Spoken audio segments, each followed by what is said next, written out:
memberikan materi terkait dengan bagaimana kalian membuat satu rumusan masalah.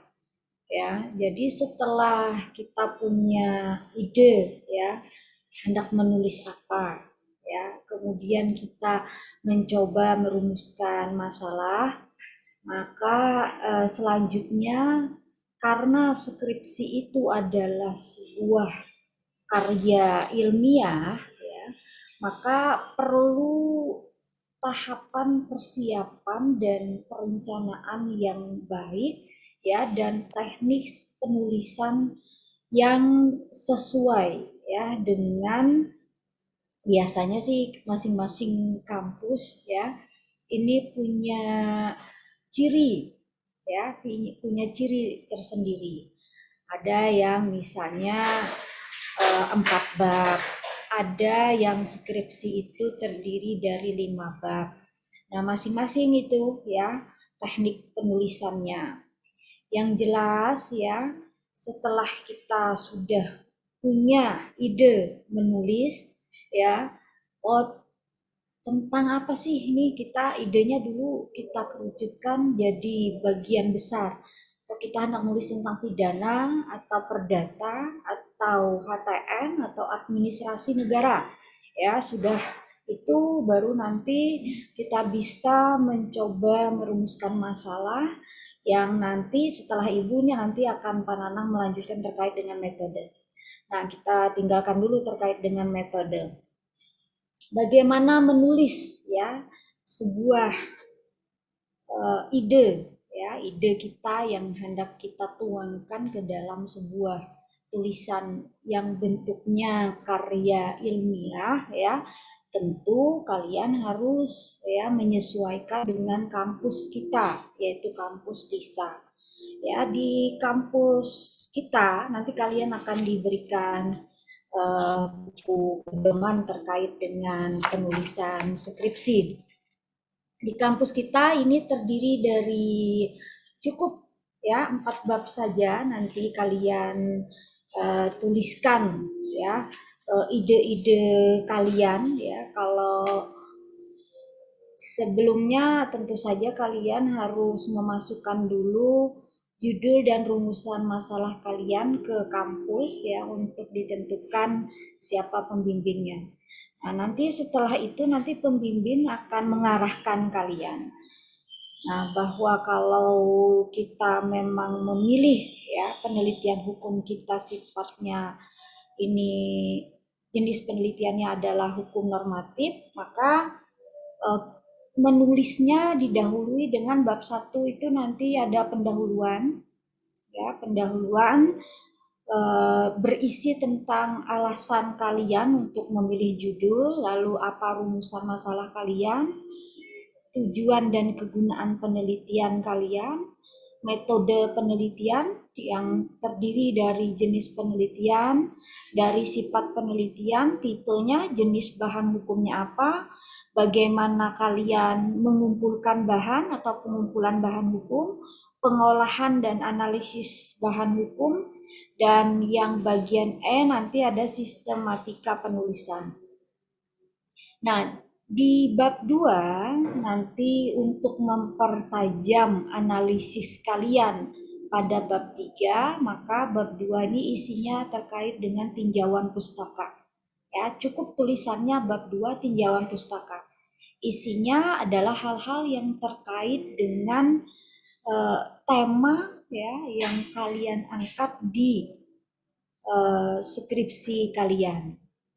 Di situ nanti disebutkan misalnya terkait dengan tinjauan yuridis, ya, terkait dengan apa kalian mau pidana kah, mau perdata, ya, HTN atau HAN. Lalu bab 3 ini adalah inti, ya, ini adalah inti dari skripsi kalian, yaitu analisis masalah. Jadi kalau kalian misalnya kita gambarkan skripsi itu seperti kita bagi aja nih, pendahuluan itu sekitar 10%, ya, 10% dari isi. Kemudian nanti eh, kesimpulannya itu cukup 5%. Sisanya dibagi jadi bab 2 dan bab 3, tinjauan pustaka dan analisis masalah. Harusnya nanti dalam penulisan ini kalian memperbanyak ya halaman itu di analisis masalah, bukan di tinjauan pustakanya yang banyak. Tinjauan pustakanya sampai 30 halaman. Sekalinya analisis masalahnya cuma 5 halaman, bukan seperti itu ya. Tinjauan pustaka itu membantu kalian untuk lebih mempertajam analisis masalah pada bab ketiga. Nah, kemudian bab keempat nanti kesimpulan, penutup isinya kesimpulan dan syarat. Nah, selanjutnya terkait dengan teknis penulisan, ini eh, skripsi di tempat kita ini ditulis di atas kertas ya dengan ukuran A4 ya, 80 gram, ukuran yang 210 kali 297 cm. Warnanya putih tentu saja, jadi kuarto A4 pasti tahu ini ya. Yang tebalnya itu 80 gram. Sampulnya nanti warna biru, bisa kalian lihat contohnya di perpustakaan, birunya kan biasanya beda-beda ya. Jadi lihat supaya kada salah ya, jangan keanuman, jangan ketuhaan, itu ada contohnya di perpustakaan. Kalau birunya itu kertas sampulnya itu ngarannya biru buffalo ya, atau biru linen, jenis kertasnya itu nanti kalian bisa nanti di sampulnya itu hardcover, jangan yang pakai lakban. Kalau pas waktu sidang memang kalian cukup pakai map biasa ya, map seperti ini yang ada dijepit ini ya, ini waktu maju sidang. Tapi setelah selesai begitu dijilid nanti kalian kumpulkan ke perpustakaan 2 dan juga dikumpulkan soft copy-nya ya di CD. Kemudian untuk arsip kalian 1, kalau misalnya dosennya minta 1 bisa jadi 4.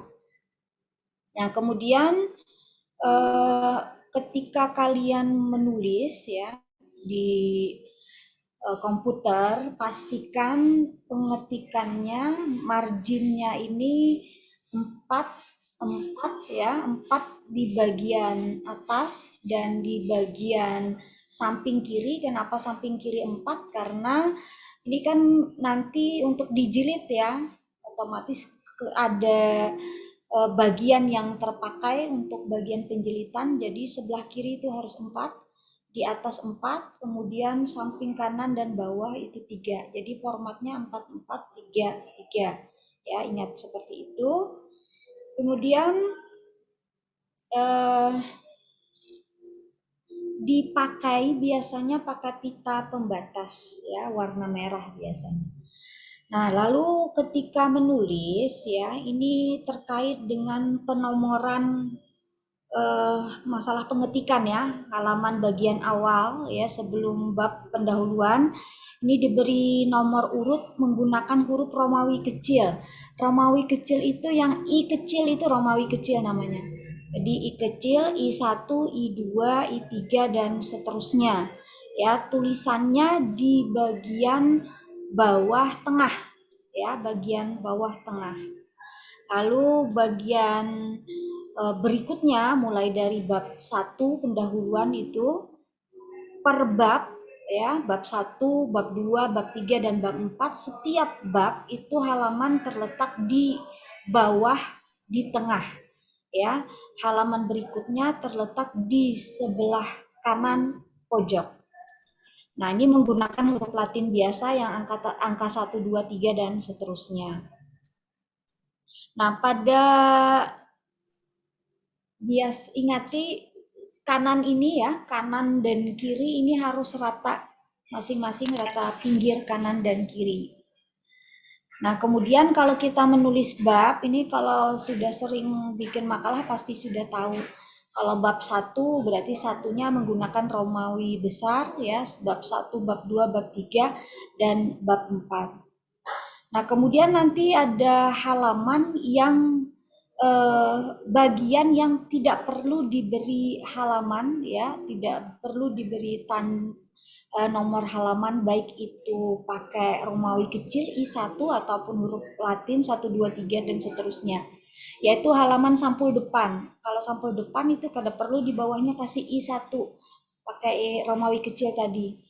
Ada halaman depan, ada halaman judul, ada prasyarat gelar, halaman nanti pernyataan keaslian. Kalau pernyataan keaslian skripsi ini harus ditandatangani bermaterai 10.000. Jangan kada ingat, karena ini menyatakan bahwa skripsi kita asli ya. Kemudian ada halaman persetujuan, nanti persetujuan ini kalau udah selesai ya skripsinya di bimbingan siap maju, maka harus ada persetujuan ya, halaman persetujuan untuk maju sidang ya. Ini ditandatangani oleh pembimbing 1 dan pembimbing 2, kemudian ditandatangani oleh ketua. Halaman persetujuan ini yang kalian bawa nanti ke bagian akademik untuk mengajukan ya permohonan untuk siap maju sidang. Kemudian ada halaman terkait dengan setelah selesai diuji, itu kalau udah selesai diuji lalu ada perbaikan-perbaikan misalnya baru ditandatangani sekali lagi. Lalu ada halaman pengesahan disahkan oleh ketua, itu juga nanti. Kemudian terkait dengan daftar pustaka itu tidak usah diberi halaman juga. Lalu kalau misalnya kalian mencantumkan ada daftar istilah ya, ini kedesah juga dikasih halaman. Lalu di paling belakang itu nanti ada dicantumkan daftar riwayat hidup kalian. Ini tidak perlu diberi nomor halaman. Nah, kemudian kalau misalnya memang ada lampiran ya, lampiran-lampiran boleh diberi nomor urut dengan angka Romawi.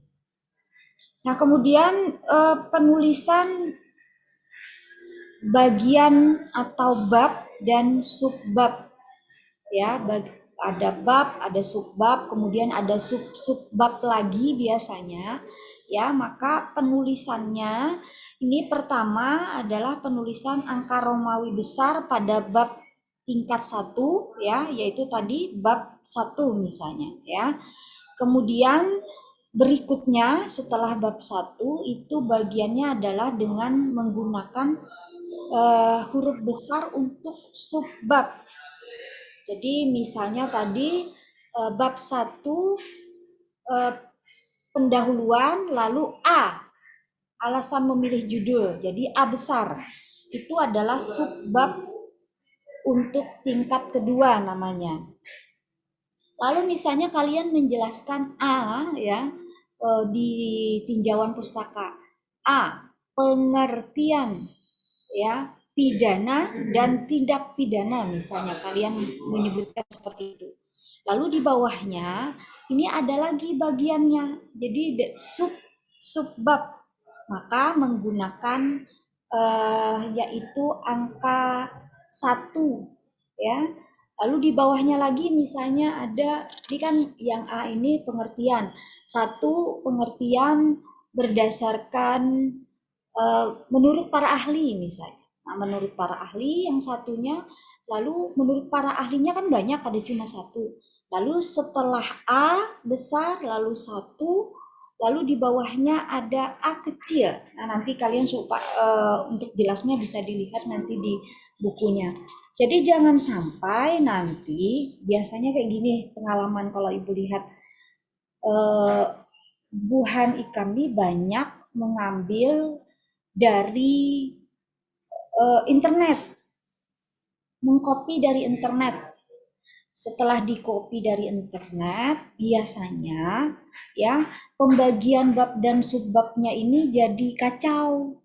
Lalu ada titik-titik, kalau ada titik hirang yang gonal itu, titik titik sampai di bawah titik-titik, atau ada tanda bintang ya, atau tanda apa saja ya. Nah, ini kada boleh. Kalau misalnya memang mau mengcopy, di situ ada kutipan ya, nanti kita bicara kutipan. Maka ingati tetap ya. Ini rubah yang tadi titik-titik eh, tebal atau bintang atau apakah itu ya, ini harus disesuaikan apakah nanti bisa satu, bisa A kecil ya, bisa bisa juga nanti setelah A besar tadi lalu angka satu, lalu di bawahnya A kecil. Misalnya A kecil ini ada lagi sub-sub babnya pakai satu dalam kurung.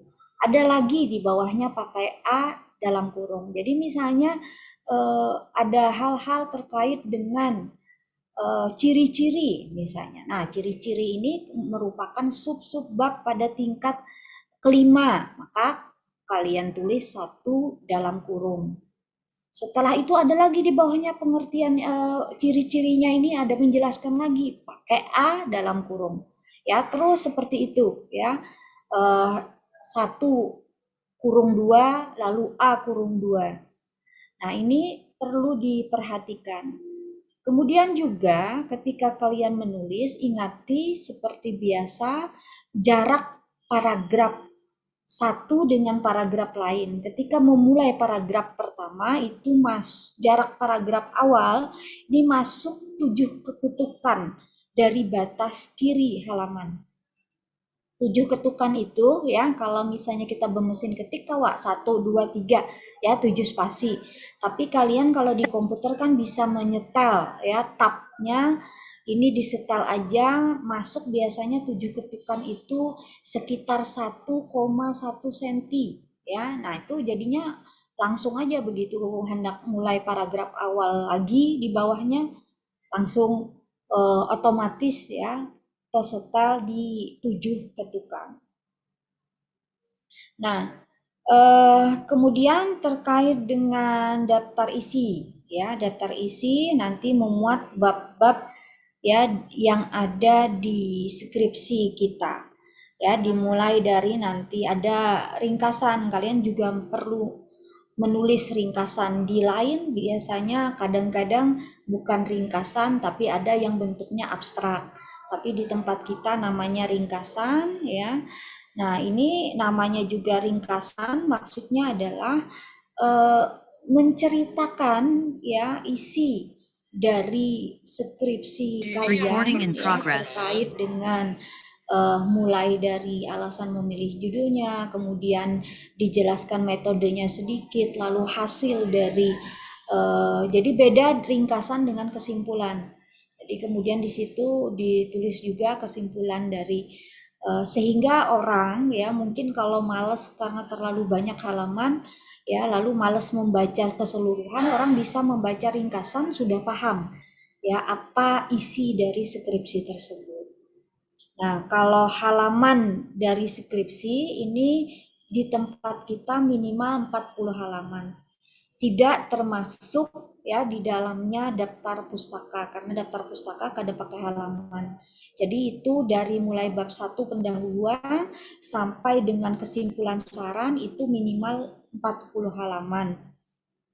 Jadi kalau misalnya anggap pendahuluan itu 10 halaman, kemudian tinjauan pustaka ya anggap 15 halaman ya, sudah 25 halaman. Lalu untuk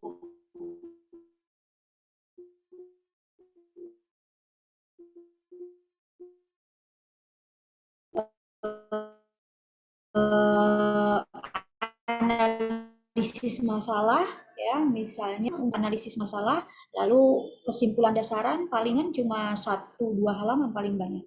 Nah, jadi kalau bisa susunannya itu lebih banyak halamannya di analisis masalah atau paling tidak berimbang, misalnya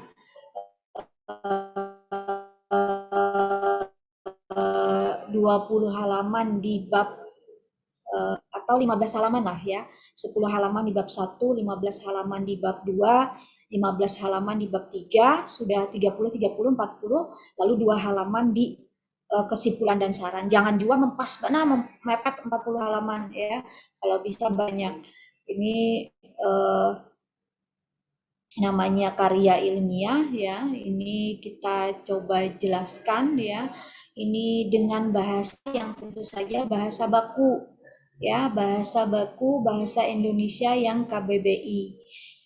Ketika kita menulis dalam tulisan kita ada kata-kata bahasa bukan bahasa Indonesia, bahasa asing, entah itu bahasa Inggris, entah itu bahasa Belanda, atau ada istilah-istilah yang sering digunakan tapi bukan bahasa Indonesia, ya, maka karena kita bicara terkait dengan hukum adat misalnya, adat Banjar, lalu ada bahasa Banjar yang kita pakai yang kemudian kita harus dicetak miring ya karena itu bukan bahasa Indonesia ya. Jadi ini terkait dengan penulisan. Kemudian terkait dengan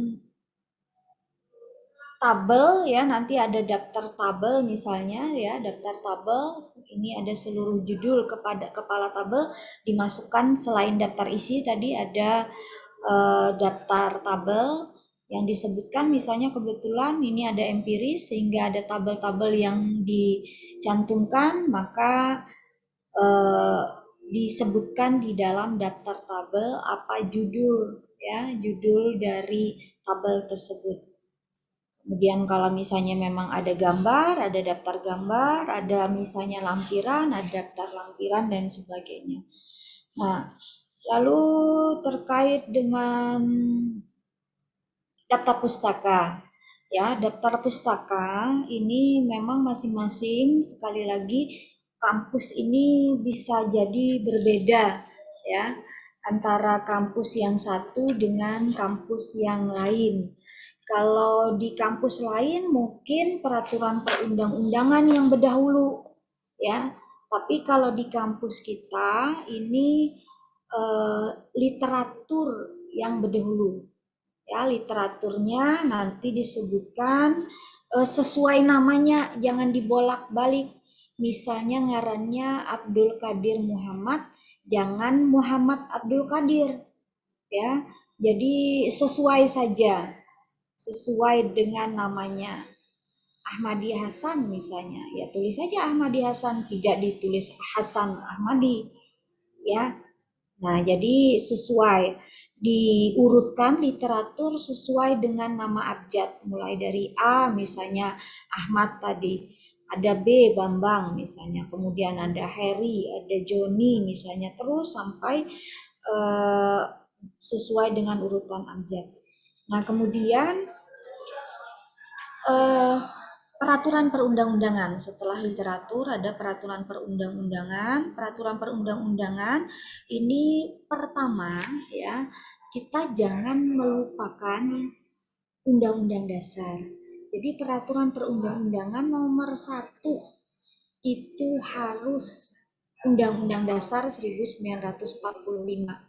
Jadi ketika kalian nanti menulis alasan memilih judul, apapun ya, entah itu hukum pidana kah, perdata kah ya, terkait dengan HTN kah, HTN HAN juga banyak, misalnya terkait apalagi terkait hukum HAM misalnya, maka harus mencantumkan pasal yang terkait HAM misalnya di Undang-Undang Dasar pasal 28. Nah, maka berarti daftar pustakanya peraturan perundang-undangannya nomor 1 harus Undang-Undang Dasar 1945.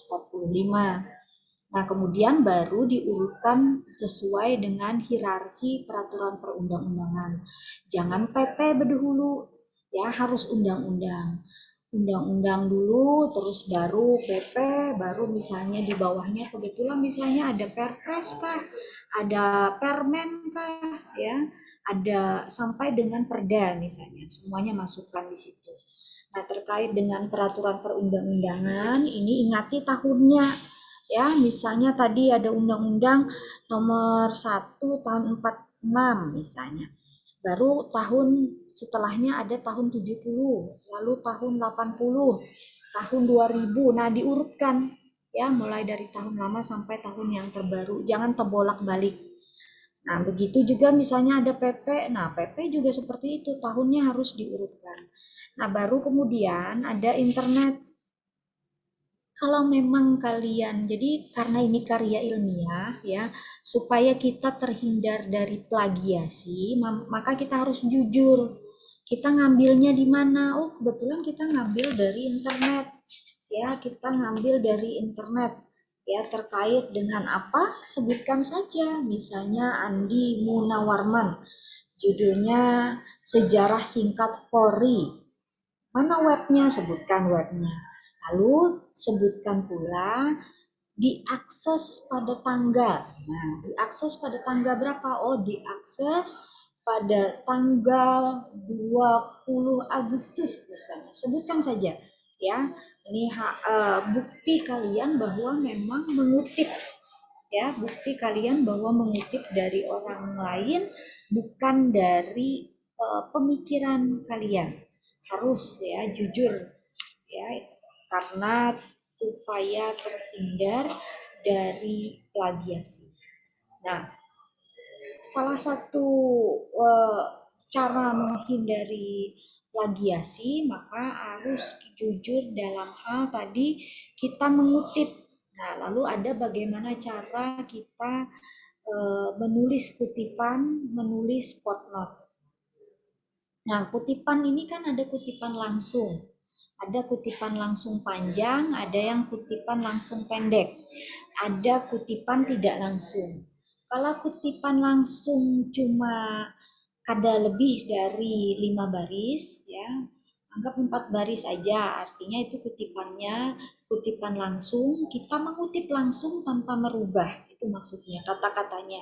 Maka ya diketiknya sama seperti biasanya, 2 spasi. Jadi sekali lagi ya, ini kalau dalam skripsi itu tulisannya ini spasinya adalah 2 spasi. Jadi karena ini kita mengutip, kebetulan kutipannya ini kada banyak-banyak ya, kutipannya cuma 4 baris aja, maka kita kutip ini dengan digabungkan saja ya, digabungkan saja dengan uh, tulisannya ya, jadi langsung dijalin saja. Nah, kemudian ada kutipan yang langsung kita ngambil langsung tanpa merubah dengan bahasa kita, tapi lebih dari 5 baris ketikan ya, maka tidak boleh dijalin dalam satu teks, tapi diberi tempat tersendiri ya, dengan jarak 1 spasi.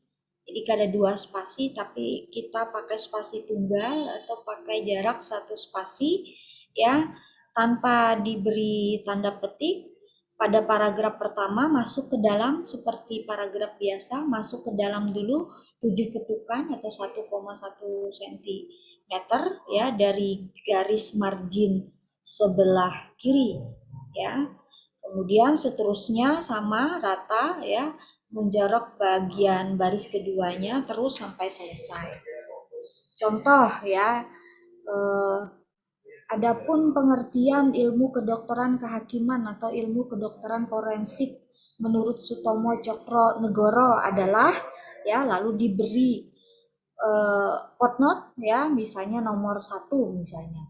Ini lalu dimakan tadi ke dalam 1,1 cm atau 7 ketukan.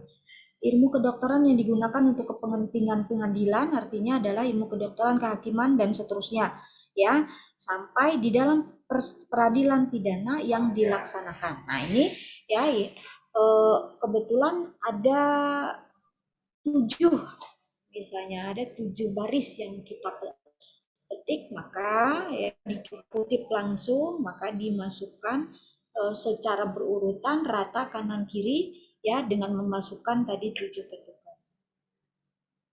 Nah, jika misalnya ada beberapa kutipan ini yang memang perlu dihilangkan beberapa bagian kalimatnya, maka kita tidak, ini karena kepanjangan kita ngambil intinya aja misalnya, maka ini kita beri titik 3, 1, 2, 3 ya, beri titik 3 pada awal pengetikan ya. Sebenarnya kalimatnya lebih panjang, ada mungkin 2 halaman ya, tapi kita ngambil setengah halaman saja, maka karena kita ngambil di tengah-tengah, maka di awalnya kita ambil titik 3, 1, 2, 3, kita kasih titik 3 kali, baru kemudian kita langsungkan kalimat berikutnya.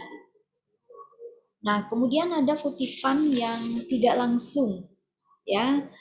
Kita ngambil isinya aja. Widodo kebetulan pengen membahasakan dengan bahasa sendiri. Itu namanya kutipan tidak langsung, ya, dengan mengambil isinya saja atau intisarinya saja dari tulisan yang kita kutip tersebut. Jadi kalian sebagai penulis skripsi ini cukup mengambil isinya saja, ya, ini disusun langsung, ya, dalam satu kalimat. Kemudian kalau kutipan tidak langsung panjang, ya, ini ataupun pendek karena banyak tadi tapi dirangkai dalam kalimat kalian, maka ini dijalin langsung di dalam teks, ya, dengan tidak usah memberi tanda petik dan diketik 2 spasi. Kedua ada tanda petiknya, ya, kanan kiri, tapi terus saja lanjutkan, tapi tentu harus dikasih footnote. Nah, footnote itu kan biasanya ada, ya, di komputer itu ada memang khusus bisa kita ketik. Footnote itu jangan ditulis dengan secara manual karena bisa kada ingat.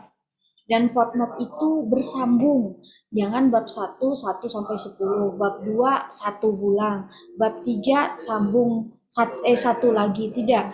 Tapi dari bab 1 sampai bab 3, ya, kalau ada kutipan ini terus disambung, terus dijalin dengan menggunakan angka Latin 1 2 3 dan seterusnya. Nah, di kampus lain kalau ada bunyi pasal ini dijadikan satu kutipan, tapi kalau di tempat kita, ya, kalau ada pasal kita cukup menjelaskan saja. Undang-Undang Dasar 1945 pasal 1 misalnya ayat 3 yang berbunyi, apa bunyinya?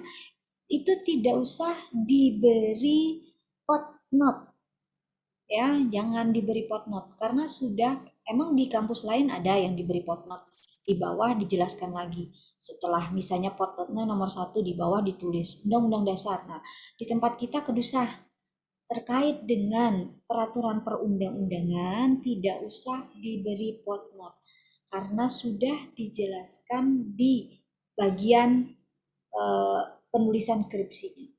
Di bagian tulisan kalian sudah ada kan? Oh, Undang-Undang Dasar.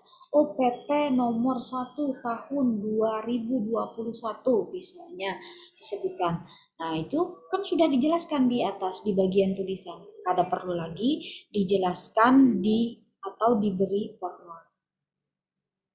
Nah, kemudian teknis penulisan footnote, ya. Namanya juga sistem footnote, ya, bukan running note, ya, karena penulisan kutipan ini bisa running note atau body note, ya. Ada yang footnote. Kalau footnote itu kan artinya catatan kaki. Catatan kaki ini artinya diletakkan di bawah, ya, di kaki halaman. Maksudnya catatan kaki itu jadi letakkannya di kaki halaman yang menyebutkan di mana kita mengambil sumber kutipan tadi, ya, terkait dengan pemikiran, terkait dengan fakta-fakta dan lain sebagainya. Kita ngambil di koran misalnya, kita ngambil data-data dari jurnal misalnya, dari dari internet misalnya, maka yang sumber kutipan kita itu kita letakkan di kaki halaman atau di bawah halaman, ya, yang disebut dengan footnote, bukan body note atau running note. Di beberapa tempat menggunakan body note atau running note. Kalau body note ini, ya, biasanya jadi begitu selesai kita mengutip langsung di situ disebutkan, ya, langsung disebutkan Mahfud MD misalnya halaman sekian. Kalau ini kita tidak, ya, diletakkan sebagai catatan kaki, ya. Nah, footnote ini selain kita menyebutkan sumber kutipan, footnote juga bisa berisi terkait dengan keterangan. Ada keterangan tambahan ya tentang sumber kutipan ya, tambahan-tambahan penjelasan ya. Kita hendak mengandaknya di bagian tulisan, tapi kemudian kita mau menambahkan di bagian catatan kaki. Nah, terkait dengan sumber kutipan ya, ini dituliskan nanti nama penulisnya, lalu tahun terbitnya, judul buku atau tulisan, lalu tempat atau kota dari penerbit, nama penerbitnya, lalu halaman berapa kita mengutip ya. Nah, nama penulis sekali lagi seperti daftar pustaka, kada usah dibalik-balik ya. Misalnya Mahfud MD, kada usah MD Mahfud ya. Misalnya Anwar Sanusi, kada usah Sanusi Anwar ya. Jadi kada usah dibalik-balik ya. Dan pada footnote gelar ini kada usah dicantumkan doktor, profesor, doktor ya, haji, lalu SH, MH, kada usah dicantumkan, cukup namanya saja yang ditulis pada footnote. Kemudian kalau pengarangnya kebetulan ada 2 atau 3 orang, cantumkan saja semuanya ya. Kebetulan ini ada bukunya ditulis oleh 3 orang, nah cantumkan saja. Tapi kalau lebih dari 3 orang, ada 5 orang yang menulis, ada kawa kepanjangan gena. Nah, jadi kalau lebih dari 3 orang, ini cukup dicantumkan nama pengarang pertama saja. Setelah nama pengarang yang pertama dicantumkan, lalu tambahi DKK dan kawan-kawan atau et al ya. Et al ini kan sama bahasanya dan kawan-kawan ya, di antara tanda petik dan tanda kurung. Lalu misalnya kita ada menemukan satu tulisan, kebetulan ya tidak ada nama pengarangnya ya, maka bisa aja pengarangnya disebutkan ada nama badan atau lembaga atau organisasi ya yang tempat menulis ini. Dia kebetulan misalnya pengarangnya kada mau dicantumkan, tapi badannya misalnya ada Lemhanas misalnya yang menulis. Nah, tulis saja dulu ya nama Lemhanasnya. Kemudian tahun terbit ya harus jelas. Kemudian judul bukunya, halaman yang dikutip. Nah, nomor footnote tentu saja ditulis sesuai dengan nomor yang disambung tadi ya, jangan sampai nanti terputus-putus ya. Ini misalnya ya Waluyadi misalnya, nah namanya ya ini ada Waluyadi, kemudian tahun terbitnya tahun 2000, lalu judul bukunya nanti dicetak miring, Ilmu Kedokteran Kehakiman dalam Perspektif Peradilan dan Aspek Hukum Praktek Kedokteran ya. Setelah disebutkan judul bukunya, lalu tempat atau kota terbitannya di mana, di Jakarta. Nama penerbitnya apa, disebutkan Raja Wali misalnya ya. Lalu halamannya ini tulisannya HLM bukan hal ya, halaman 26 misalnya. Nah, ini terkait dengan penulisan. Kemudian jarak antara baris akhir teks dengan garis footnote sekitar 2 cm ya, diberi garis batas 15 ketukan dari tepi kiri margin. Untuk komputer nanti ada otomatis tuh dia ya, otomatis. Untuk footnote biasanya ada pada menu bar, pilih. Kalau kita di komputer mencari footnote itu pertama di menu bar di atas itu pilih reference dulu, lalu ada di situ ketik insert footnote. Nah, itu otomatis bersambung tuh sampai terakhir. Kalau kita mau nulis orang bisa kada bersambung ya. Nah, jarak baris footnote itu 1 spasi ya kan. Kalau tulisan kan 2 spasi. Kalau footnote itu 1 spasi tulisannya ya. Kemudian jarak antara satu footnote dengan footnote lainnya ya ada 2 spasi dan hurufnya. Oh ya, Ibu tadi lupa ya, jenis huruf kita Times New Roman, hurufnya itu 12. Tapi kalau untuk footnote ini kecil ya, ukurannya 10 cm saja. Ya.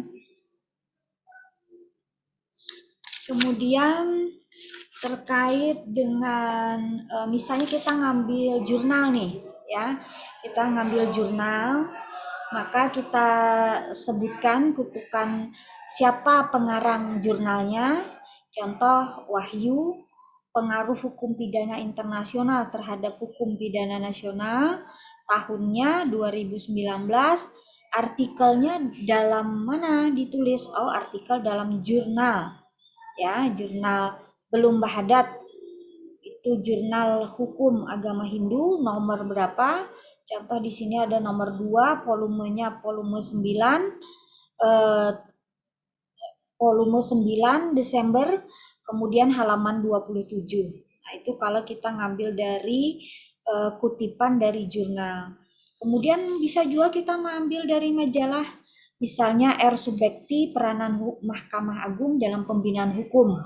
Di Indonesia majalahnya adalah majalah hukum nomor 1 tahun pertama, Jakarta, halaman 5. Atau misalnya kita ngambil dari surat kabar, boleh. Kita ada kebetulan misalnya ada tulisan-tulisan di surat kabar, boleh ya. Saya kadang ketemu Terkait Rodi itu lah. judul nama pengarangnya, kemudian judulnya apa, surat kabarnya misalnya Tribun, surat kabar Jawa Pos ya, dan lain sebagainya, tanggal berapa, di mana tempatnya, kemudian halaman berapa. Nah, bisa juga kita ngambil karya ilmiah kita atau skripsi kita ini ada ide-ide dari disertasi, dari tesis atau dari skripsi orang, maka sebutkan saja. Dari misalnya ada Dwi Tatak Subagio, tahunnya 2018, hakikat kedudukan hukum debitor selama menguasai objek jaminan fidusia, diambil dari disertasi Surabaya, program studi doktor hukum Fakultas Hukum Universitas 17 Agustus, halaman 230. Nah, itu bisa.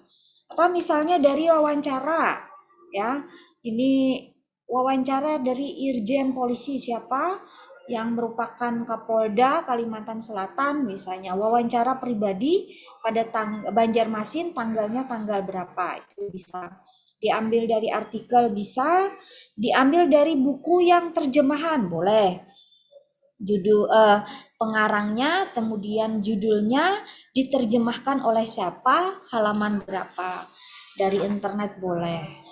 Nah, ketika kita menulis kutipan yang ditulis di bawahnya catatan kakinya menyebutkan sumbernya tadi atau footnote. Nah, ini kan kalau kita menyebutkan mengambil dari sumber yang sama, kebanyakan kalau misalnya kita tulis kepanjangan kalau sumbernya yang sama, maka kita bisa mempercepat penulisan pengutipan atau footnote. Ya, pertama ibid, pasti sering dengar. Apa itu ibid? Ibid itu singkatan dari ibidem. Artinya diambil dari tempat yang sama. Ya. Pertama tadi kita ngambil dari Barda Nawawi. Ya, judul buku Bunga Rampai Kebijakan Hukum Pidana. Halamannya halaman 38 sampai 39. Setelah itu ya kita menulis halaman berikutnya, kita ngambil lagi ya kutipan yang sama di halaman yang sama, di halaman 38 dan 39. Maka kedusah lagi ditulis Barda Nawawi tahun sekian judulnya ya, kemudian penerbitnya kedusa lagi ditulis, cukup ditulis ibit di bawahnya. Ibit. Kalau halamannya sama cukup ditulis ibit saja, artinya sama persis halamannya 38 dan 39 juga. Tapi kalau halamannya beda, kebetulan di buku ya judulnya sama, pengarangnya sama, maka tulis ibit ya. Ibit ini cetak miring tulisannya. Ibit halaman 40 misalnya. Tadi kan halaman 38 39, kita ngambil lagi tapi halaman 40, maka tulis saja ibit halaman 40. Lalu berikutnya misalnya ada pengarang lain, ada Miriam Budiarjo, ada Adnan Buyung Nasution, dan lain sebagainya. Lalu ada istilah yang kedua ngarannya opcit. Ya, opcit ini opere citato, artinya dalam karangan yang telah disebut. Jadi kita menunjuk pada satu buku yang telah disebut sebelumnya secara lengkap pada halaman lain yang telah diselingi dengan sumber lain. Tadi ya, footnote 1 itu Bardan Nawawi, footnote 2 Ibit, footnote 3 Ibit lagi halaman beda, footnote 4 Miriam Budiarjo ya. Kemudian footnote 5 Adnan Buyung, footnote 6 kita ngambil lagi di Bardana Nawawi yang nomor 1 tadi. Maka kita bisa menggunakan opcit. Tulis namanya Bardan Nawawi, lalu tulis opcitnya cetak miring, lalu tulis halamannya HLM 42. Tadi kan misalnya yang pertama halaman 38 39, lalu ada ibit halaman 40, terus diseling sama tulisan lain ya. Maka berikutnya karena diseling tadi ya, kita pakai istilah opcit ya, artinya kita mengambil karangan yang telah disebut sebelumnya. Ya, ini pakai opcit. Alternatif yang ketiga ada istilah lokcit. Lokcit ini loko citato. Ya, artinya pada tempat yang telah disebut. Jadi digunakan untuk menunjuk pada halaman yang sama persis ya, atau persoalan yang sama pada sumber yang telah disebut, yang telah diselingi dengan sumber yang lainnya. Ya, misalnya tadi ya pada bagian sebelumnya ada Miriam Budiarjo ya, lalu kita tulis lokcit, artinya pada tulisan yang kita kutip Miriam Budiarjo sebelumnya pada halaman 29, kita ngambil lagi setelah ngambil dengan halaman persis sama ya, diselingi dengan tulisan yang lain, maka kita pakai lokcit. Nah, ini terkait dengan kutipan langsung, kutipan tidak langsung, baik itu panjang ataupun pendek, yang disebutkan sumbernya, disebutkan footnote-nya, ya kita menyebutkan sumbernya dengan sistem catatan kaki atau footnote. Nah, kemudian ya terkait bahasa yang digunakan, tentu saja bahasa Indonesia yang baik dan benar, yang KBBI ya, yang kalau saya sebutkan tadi, kalau misalnya bahasa asing atau bahasa daerah pakai cetak miring atau italik ya. Nah, kata ganti orang pertama misalnya kami, menurut kami, wah kadang-kadang seperti itu, menurut kami atau menurut saya, menurut aku ya, yang menerangkan bahwa ini ada pendapat kalian ya, pendapat kalian sebagai penulis skripsi ya, pendapat kalian sebagai peneliti, maka ini diganti dengan kata gantinya peneliti atau penulis, tapi harus konsisten. Kalau dari awal kalian pendahuluan menyebutkan penulis, menurut penulis ya, penulis tertarik ya menulis skripsi ini dengan alasan apa. Nah, ketika kalian menyebut diri kalian penulis, maka sampai akhir penulis. Jangan sampai karena penulis, karena peneliti, karena penulis, karena peneliti. Atau kalian mau menyebutkan peneliti, silakan. Ya, boleh. Menurut peneliti, karena memang kalian sedang meneliti. Kalian sedang melakukan penelitian ya dalam bentuk skripsi. Oke, jadi pilih ya, jangan pakai jangan pakai kami atau pakai saya, tapi tulis dengan kalimat kata gantinya penulis atau peneliti. Nah, kemudian ketika kalian menulis kata pengantar, kadusah yang lebay jar orang kita. Kadusan yang sampai ditulis, oh tulisan ini tidak ada apa-apanya ya karena penulis adalah eh, orang yang bukan siapa-siapa. Oh jangan lebay ya. Dengan bahasa yang cukup ya, sederhana ya, singkat ya terkait dengan kata pengantar. Kata pengantar ya, kalian nanti boleh memberikan ucapan terima kasih di kata pengantar ya kepada para siapa saja yang ingin kalian ucapkan terima kasih. Tapi ingat di kata pengantar ini ya, ini jangan lupa kalian cantumkan pertama itu adalah ucapan terima kasih kepada ketua, setelah itu baru kepada pembimbing 1, pembimbing 2, lalu berikutnya boleh kepada dosen ya, jajaran staf akademik, kepada orang tua dan lain sebagainya. Jadi kata pengantar itu didahului dengan ucapan terima kasih ya kepada ketua ya, kemudian baru pembimbing 1, 2 dan seterusnya. Ketika kalian menulis, hindari kata-kata ya sedikit-sedikit yang mana, sejauh mana, oleh karena itu maka ya, oleh karena mana dan lain sebagainya, itu jangan digunakan. Atau belum apaan di awal paragraf sudah ya menyebutkan sejauh mana kita melihat, oh belum apaan sudah sejauh mana ya. Jadi hindari kata-kata yang tidak efektif ya, kata-kata yang tidak efektif. Kemudian menggunakan kata penghubung ya, kata depan, kata awalan dan lain sebagainya ini dengan tepat. Misalnya ya, kita mengatakan bahwa kalau bisa pakai tanda petik ya, tidak membutuhkan koma ya untuk kata-kata bahwa ya, misalnya apa itu kudu sah, setelah bahwa lalu koma, karena, sebab, supaya, itu kudu sah ya. Yang membutuhkan koma ya ini adalah sebelum kata akan tetapi ya, melainkan atau maka nah itu baru koma, itu ini memang perlu membutuhkan kata koma. Atau misalnya contohnya, yaitu ya, kita menyebutkan ini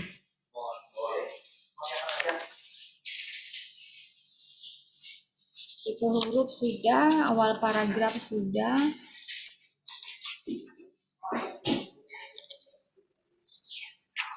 terkait dengan permohonan ujian skripsi, permohonan untuk melampirkan proposal skripsi ya, pengajuan judul skripsi dan sebagainya, ini sudah ada formatnya ya.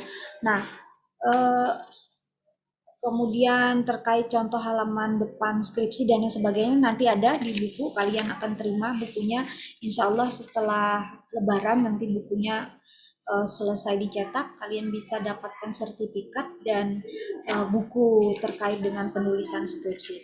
Nah, jadi sekali lagi ya, karena ini adalah karya ilmiah, maka harus kalian sesuaikan dengan buku pedoman ya di kampus kita, karena beda-beda di kampus antara kampus satu dengan kampus yang lainnya. Silahkan nanti dilihat di buku pedoman. Baik, materi Ibu sampai sekian, mudah-mudahan bermanfaat. Sekali lagi selamat menunaikan ibadah puasa, mudah-mudahan kita selalu diberi kesehatan dan amalan ibadah kita di bulan Ramadan ini diterima. Amin. Amin. Assalamualaikum warahmatullahi wabarakatuh. Waalaikumsalam warahmatullahi wabarakatuh. Terima kasih Bu. Ya. Makasih banyak Bu. Ya. Terima kasih Bu. Siap-siaplah. Kalau ada judul sudah silakan masukkan. Nggih Bu.